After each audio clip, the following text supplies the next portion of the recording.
अरुणजी आपल्याकडे येतो.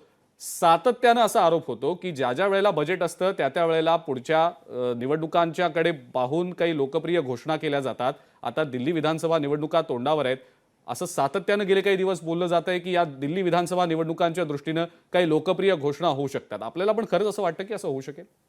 नाही पहा, हा जो काही अर्थसंकल्प आता थोड्या वेळातच सादर होणार आहे, हा दिल्ली करता नाही, हा संपूर्ण देशाचा अर्थसंकल्प आहे. पहिली गोष्ट लक्षात असली हो पाहिजे. हो बरोबर. तेव्हा या अर्थसंकल्पामध्ये दिल्लीमध्ये इलेक्शन आहे म्हणून काही गोष्टी सादर होतील असं मला तरी काही वाटत नाही.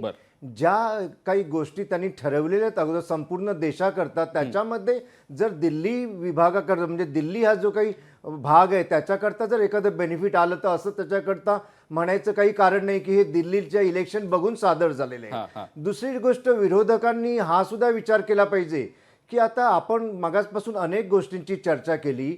सरकार हे लोककल्याणाकरता असतं आणि सरकार जनतेच्या हिताच्या प्रत्येक गोष्टीसाठी बांधील असताना करत असतं. त्यावेळेस आपण हेही सुद्धा पाहिलं पाहिजे की सध्या सरकारची जी काही वित्तीय तूट आहे याच्याकडे कोणी लक्ष देत नाही किंवा बोलत सुद्धा नाही. सध्या सरकारची गंगाजळीतील जी काही वित्तीय तूट आहे ती जवळपास 8.5 कोटींच्या आसपास आहे. तेव्हा सरकारला तो सुद्धा विचार करायचा असतो की ती आर्थिक वित्तीय तूट कशी भरून काढता येईल आणि जनतेच्या पदरामध्ये जास्तीत जास्त कसं देता येईल. विरोधक जे असतात ते नेहमीच आपल्या डोळ्याला विरोधाचा चष्मा लावून पाहत असतात. आता पहा, 1 तास अगोदरपासून असं वाटत होतं मला की अर्थसंकल्प फुटला की काय, कारण त्याच्यावरती अगोदरच त्यांनी विरोधात बोलायला सुरुवात केलं.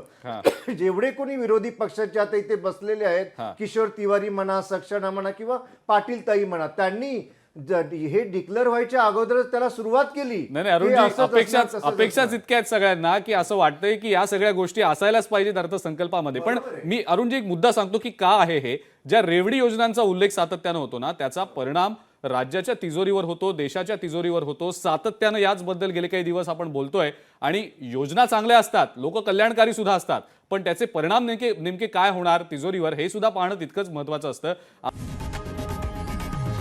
लोकशाही मराठी ऐका, पहा, जागरूक रहा.